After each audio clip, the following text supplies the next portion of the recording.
On this hot summer day, it feels like fire is pouring outside. Hot air is coming out from the fan. It feels like the whole world has turned into a huge oven. But just at that moment, just by pressing the AC button, your house becomes cool within a few minutes. But have you ever thought about this? How does AC cool your house? Do you know that when AC gives you cold air, the outdoor unit becomes as hot as boiling water? How can the same machine be as hot as fire on one side and as cold as ice on the other? So today we will see that part of the air conditioner, strange science where special gases, pressure, temperature, and extraordinary techniques of science cool down the house instantly. So let's know how AC actually works. Thousands of years ago, people used to fight the heat. People of ancient Egypt and Rome used to cool down the house. They came up with various ideas to keep cool. Thick stone walls, hanging wet clothes, and houses were built in a way that allowed air to circulate easily. These were the primary cooling systems of the time. However, the story of modern AC began in 1902, when the American engineer Willis Carrier created the world's first modern electric air conditioner. But the interesting thing is that he didn't build it to keep people cool. In a printing factory, paper was swelling due to excessive humidity and colors weren't printing properly. To solve that problem, this technology was created.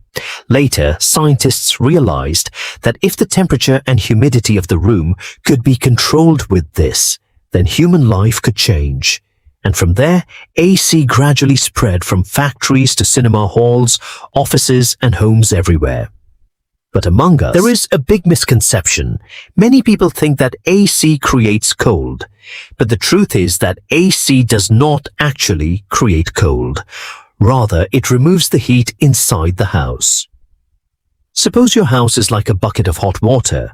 Then AC does not put ice in that water, but slowly removes the heat outside. And that is why the house feels cold. The whole game is actually the science of heat transfer or heat removal. Now the question is, how does this heat go outside? To understand that, you need to know about some important parts inside the AC. Because the AC is not a single machine, but many units. They work together. The most important part of this is the compressor. So if AC is considered a human body, then the compressor is its heart. It circulates a special cooling gas or refrigerant throughout the system and is usually located in the outdoor unit. Its function is to reduce compressing a pressurized gas into a gas of very high pressure and temperature. And according to the laws of science, if a gas is pressurized more, its temperature also increases. So the gas coming out of the compressor becomes so hot that sometimes its temperature reaches 70 to 80 degrees Celsius can be reached. But another thing is that refrigerant cannot be called a gas at all. It is a type of chemical. For example, R32, R40, or R222 used in old ACs. These can easily change from gas to liquid and from liquid to gas. It can, and during this change, it absorbs the heat from the room and sends it through the compressor to the condenser coil. This condenser coil is the part of the outdoor unit where the copper pipes and a fan are installed. You may have heard many times that companies say 100% copper condenser because copper can transfer heat very quickly.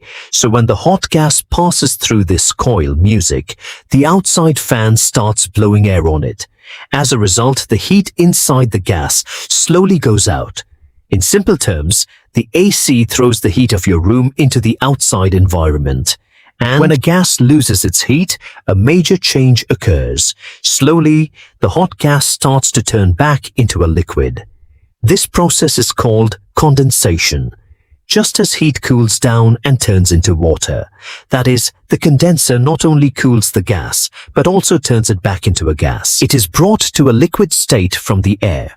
However, the pressure of this liquid is still very high. And that's when a small but very important part, the expansion valve, starts working. It is called the pressure magician of the AC, because the passage inside it is so narrow that the high-pressure liquid refrigerant, as it passes through it, its pressure suddenly drops significantly. And according to the laws of science, when the pressure drops, the temperature drops rapidly. This is the real magic of thermodynamics. It's a bit like a deodorant spray. If you look closely, you'll see that the spray, when the bottle is cooled, it cools down, because the liquid under pressure inside suddenly expands, and that lowers the temperature. The expansion valve of the AC does exactly the same thing. It turns the hot, high-pressure liquid into a very cold and low-pressure refrigerant. Then this ice, the cold refrigerant, reaches the most important part of the indoor unit, called the evaporator coil. This is where your house actually cools. The indoor blower draws in warm air from the room and sends it over this cold coil. And a very simple law of science is that slowly your room starts feeling cold. So by now we understand how AC cools the room by removing heat from the room. But now the question is, what is the real difference between split AC and window AC? Both give out cold air. Both use the same refrigerant cycle. So why is one so quiet and the other so noisy? Why is one so expensive and the other relatively cheap? And how does an inverter AC save electricity? First, let's look at the window AC. You can think of it as if the entire AC system has been packed inside a box. That is, the compressor, condenser coil, expansion device, and evaporator are all inside the same unit, so it is installed in a cavity or wall, where half of the part is inside the room and the other half is outside. The inside part absorbs the heat from the room and the outside part radiates that heat outside. Throw it away. Although the biggest advantage of window AC is its relatively simple design. Installation is easy and the price is low. However, it also has a big disadvantage. Since the compressor is also inside the same box, it makes relatively more noise. Although the cooling is good, the feeling of comfort is smooth. No.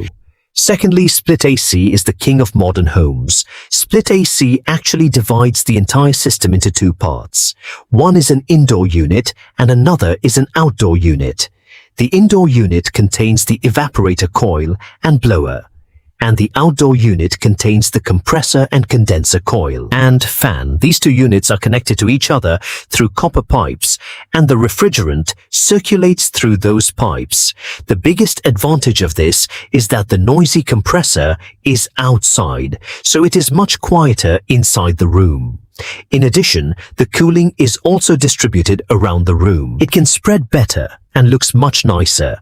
However, its installation is a bit complicated. Proper copper piping, drainage and mounting are very important.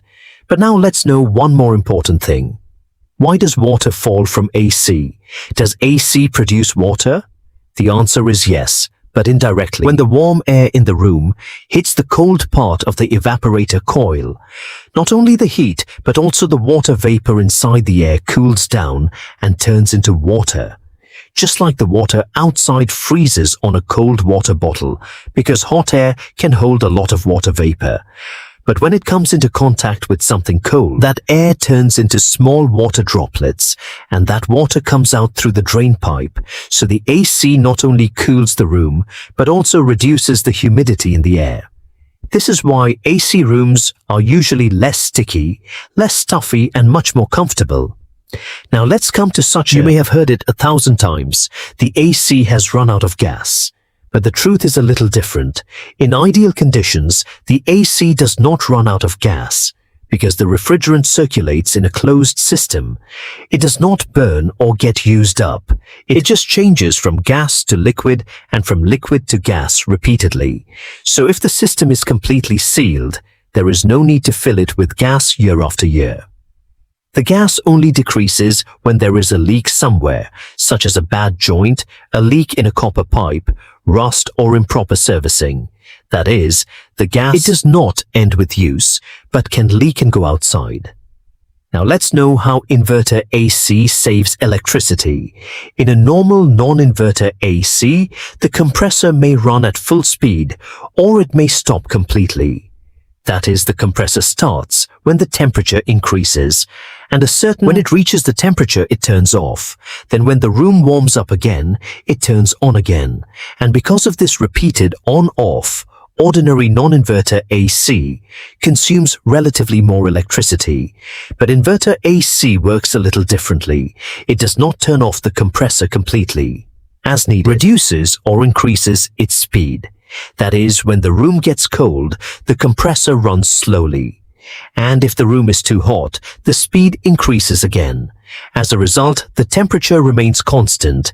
There is no sudden stress on electricity, and a lot of electricity is saved. In simple words, non-inverter AC is one such, like a car that repeatedly runs at full speed and then suddenly brakes. And the inverter AC controls the speed slowly and smoothly. But the modern AC does not only depend on the compressor and gas. There are many other intelligent parts inside it. For example, the thermostat always keeps the room temperature. The sensor keeps the coil from freezing. The filter keeps the dust out of the air. And the PCB controls the entire system. That is, today's AC is not just a machine. It is a wonderful blend of thermodynamics, electronics, and automation. But the point of concern is that if AC is such a good thing, then why are environmentalists so concerned about it? There are two main reasons for this. First, electricity. In many parts of the world, electricity is still generated by burning coal and fossil fuels. So the more ACs run, the more electricity is needed, and the more fuel you have to burn to generate electricity, the more carbon emissions you have to burn. So indirectly, it increases carbon emissions, and it has a terrible impact on our climate. The second reason is refrigerant gases. Old ACs used gases like CFC and HCFC, which are a big loss to our weight level. Later, the use of HFC gases started. Although they reduce the weight loss, they can increase global warming. Currently, modern gases like R32 are relatively good, but if they leak, they can also harm the environment. So the problem is not only running AC, but also bad maintenance, and improper disposal of AC can become a big danger to the environment. This is the biggest strange thing, that the machine that gives people comfort from the heat can make the world hotter if used incorrectly. And this is why the technology of the future is now.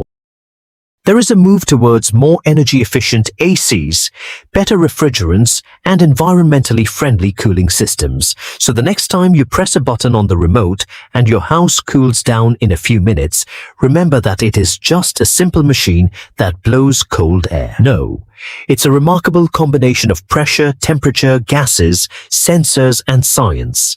A C doesn't actually create cold, it just pulls the heat out of your room. And finally, this proves that even the most ordinary things in our daily lives have incredible science hidden inside them. And the story of engineering. What are your opinions? You can write to us in the comment box. If you liked today's video, you can like it. You can subscribe to the channel. Then see you in the next new episode. Thank you.